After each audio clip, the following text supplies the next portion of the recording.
Welcome to an Eidolon crash course for absolute beginners. This is specifically targeted at people who are just starting new and don't know anything about Eidolons or AK at all and need to start making choices now. Eidolons are companions that fight with you. There's very few circumstances where you can't use them, and they can be the difference between victory and being wiped in a dungeon. To unlock an Eidolon, you will need their key. Each key is made of 10 fragments. Some Eidolons have a chance of spawning at the end of dungeons to drop keys or fragments, some have special daily quests you could do for chances at getting them, and some are premium shop only. You get 4 Eidolons in your active party that you can freely switch between during combat and are shared across your entire account, with the exception of your starter, which is locked to each character. There's a lot to consider for Eidolons, but you have to make your first choice in the character creation menu, and that means you need to know what to pick right now. Your starter Eidolon will always take up one of your 4 active party slots. You can only have 1 starter Eidolon per character. For example, if you pick Merrily, you can't unlock Seraph on that character at all. If you want your account to have all the starters, you will need 5 characters to each pick a different one. There's a reason why you should do that, but we can touch on that next time. Here's the current starter Eidolon choices. Seraph. Active skills? Not great. Star buffs are HP and received crit damage reduction. In late game PvE, these buffs are not good choices. If you're completely new, they could be helpful if you want to feed them up to activate them, but there are better Eidolons to have. Merrily. Active skills include an ice debuff and heal over time, but neither are super effective. Star buffs are a lifesteal effect and a move speed buff. Endgame meta typically involves building a lot of move speed. Merrily is a great choice to have a move speed Eidolon handy at all times without re-rolling, freeing up other spots for triple DPS support. Highly recommended. Grim. His active skills are a 3-second stun and a flame debuff. Stars include a flame skill buff and damage buff. The skill elemental damage buffs are great choices, especially in endgame, so Grim may be an okay choice if you're playing a flame damage class, for example, a flame whiz or Rav. Alyssa. Active skills include a dot and a holy debuff. Stars have double attack chance and attack speed buff.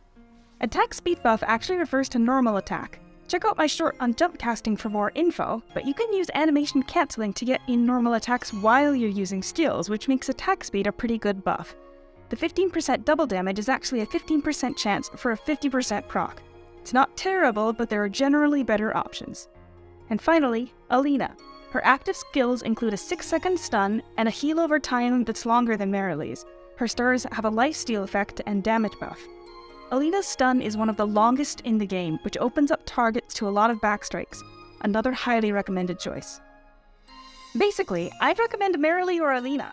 In early game, none of them will get you a huge edge, but I think Merrily and Alina bring the most to the table in later game, and since you have to pick your starter to stay with you all the time, you may as well pick one that will help in the long term if short term doesn't have any obvious winner. There should also be a new starter added with the next class, I believe, which will be somewhat comparable to Grim, but for Dark Element. An okay choice for specific classes that play Dark, but not the best in the game for that element. And last note, there will be a quest in Port Scandia to pick up a special costume for your starter Eidolon, but Alina doesn't have one. Make sure to grab the one for your Eidolon. Next up, Eidolons you are just gonna get. When you play through the main quest, you will get 4 full keys just from quests. Each character you level up will get all 4, and you need 3 keys to max out Eidolon stars, so you can easily max these out if you play a few characters. Sigrun, the defensive specialist. Not super valuable. Azurio. She has evasion debuffs and a crit rate crit damage buff on her skills. Not a bad choice for a first DPS Eidolon, but not really worth maxing out. Gigas. It's got a lightning attack buff and a defensive buff, but for some reason he's a fan favorite, and I don't understand it. Alias has a cleansing skill and move speed buff stars. He looks very cool in his 3-star form. And one more. On your first character, at level 10, you can pick up the Support Envoy Cube in Port Scandia. At level 30, you will receive a key for Shirayuki from it, but you can only get one this way.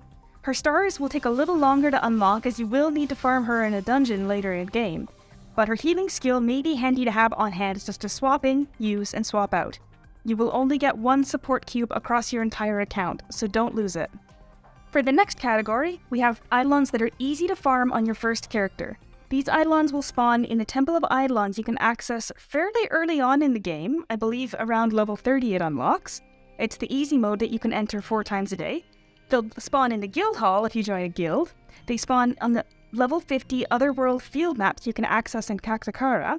and some can be fused with tokens that you get from completing quests. You can also get them with LP, but it will be toughened to farm enough in early game, and honestly, I don't recommend it.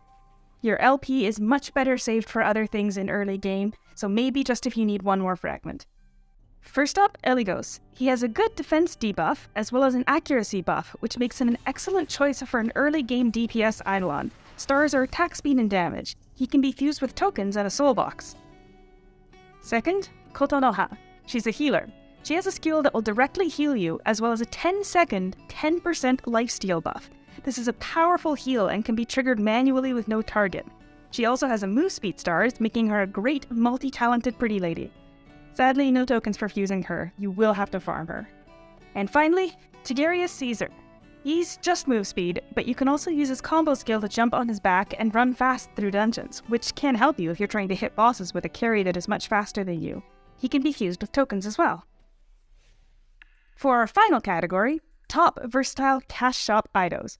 At present, they actually do not have any Eidolons available for sale in the cash shop. We don't have a clear picture of how these Eidolons will be available going forwards, but if they're going to be doing some kind of cycling in, cycling out, it does help to know the best two that you want to keep your eye on, and these are the top two versatile Eidolons. First, Otohime. She's the queen of DPS. Her skill is 10 seconds of all attacks getting 50% extra damage. Her default stars are pretty meh, but if you're going to cash, you can re-roll her stars to match any element of your main. But even that isn't necessary. You can use her skilled and quick swap to an Eidolon perfectly tailored to your element. If you have a chance to get Otohime, take it immediately. Cannot go wrong with her. Secondly, we have Persephone. The queen of the underworld trivializes mechanics that can be otherwise time-consuming or annoying with her 10-second complete immunity buff. Run up the fire beside the carts in Dawn Passage? Sure. Pass through the poison clouds and gates of hell? No problemo. Fighting Sigrun and one-shotting yourself on reflex? Never again. She's not as much of a must-get as Otohime, but she is comfortable as heck and can allow you to skip some annoying mechanics. Her stars are good for a fire class as well, but if you're using her for immunity, you don't even need to re-roll her either. And that's where we're going to stop this time. Next time in Eidolons 102, we're going to be talking about how to make your Eidolon stronger, how they can make you stronger, and how to activate or shuffle star buffs. We're also going to touch on wishes, skill improvements, and more. If you want an idea of what Eidolons there are, check out my Eidolon combo skill compilation. It's a little out of date.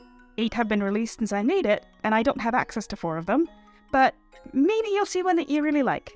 That's all for today. Thank you very much for watching.